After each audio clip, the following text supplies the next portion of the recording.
ఇక్కడ ఉన్నటువంటి మాట ఏంటంటే గైడింగ్, నడిపించడం. గైడింగ్ అంటే ఏ విధంగా నడిపిస్తాడు అనేది మనం జాగ్రత్తగా చూసినట్లయితే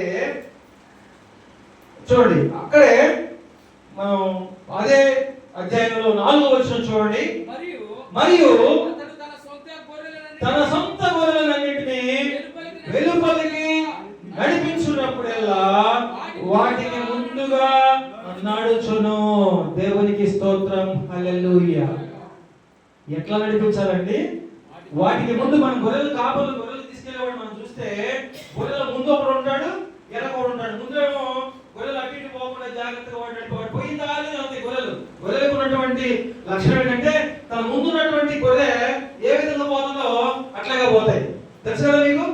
ఒక గొర్రె ఉందనుకోండి, ముందు పోతున్న గొర్రె అక్కడ ఏమి లేదు, అది దూకింది అనుకోండి, ఈ ఎనకపోయేటువంటి గొర్రెలు కూడా అక్కడ ఏం లేకపోయినా ఏం చేస్తాయి?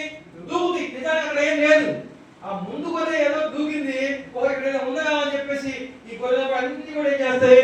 అదే విధంగా దూకి వెళ్ళిపోతాయి. అది గొర్రెలకు ఉన్నటువంటి లక్షణం, స్వాభావికంగా దానికి ఉన్నటువంటి లక్షణం. కాబట్టి వాటిని ఏం చేయాలంటే మనం జాగ్రత్తగా గైడింగ్ చేయాలి, జాగ్రత్తగా నడిపించాలి. సరైనటువంటి మార్గంలో వాటిని మనం నడిపించాలి. వాటికి ముందుండి మనం నడిచినట్లయితే మనము నడిచేటువంటి మార్గంలో అవి నడుస్తాయి. మనం నడిచేటువంటి మనం చక్కగా రోడ్డు మీదనే సరైనటువంటి దారిలో వెళ్తాం అనుకోండి, అవి దారిలో వస్తాయి. పొరపాటు కనుక పక్కనటువంటి ఆ ముళ్ళల్లో ఒక కంపలో ఒక అడిగి అవి కూడా అటే వస్తాయి. అందుకని మనం జాగ్రత్తగా ముందుండి నడిపించాలి. తర్వాత మనం చూసినట్లయితే ఇక్కడే చూడండి, 1 పేతురు 5వ అధ్యాయం 3వ వచనం రాయబడిన మాట చూడండి. 1 పేతురు 5వ అధ్యాయం 3వ వచనం చూడండి. మీకు అప్పగింపబడిన వారిపైన ప్రభువునైనట్టుండక మందకు మాదిరులుగా ఉండుడి.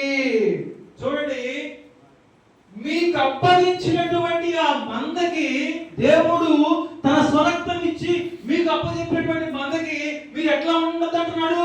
ప్రభువులైనట్టుండక, ఏదో నేను వీళ్ళందరికీ ఓనర్ని, వీళ్ళందరూ నాకు సేవ చేయాలి అనేటి తత్వంలో చాలా మంది పాస్టర్లు నేటి దినాల్లో ఉన్నారు. తన సంఘానికి వచ్చేటువంటి వాళ్ళంతా కూడా ఏదో ఒక రకంగా వచ్చి నా ఇంట్లో అంట్లు తోమాలి, బట్టలు ఉతకాలి, అన్నం కూరలు వండాలి, రకరకాలైనటువంటి పరిచర్యలు వాళ్ళు చేయాలి. సంఘంలో చేస్తే పర్లా, సంఘంలో చేయొచ్చు, అది మంచిది. కానీ నీ ఇంట్లో కూడా నువ్వు ఒక ఏది లార్డ్షిప్, వాటి మీద ఒక ప్రభు అయినట్లుగా నువ్వేదో వాళ్ళ మీద ఆధిపత్యాన్ని చెలాయిస్తున్నావేమో.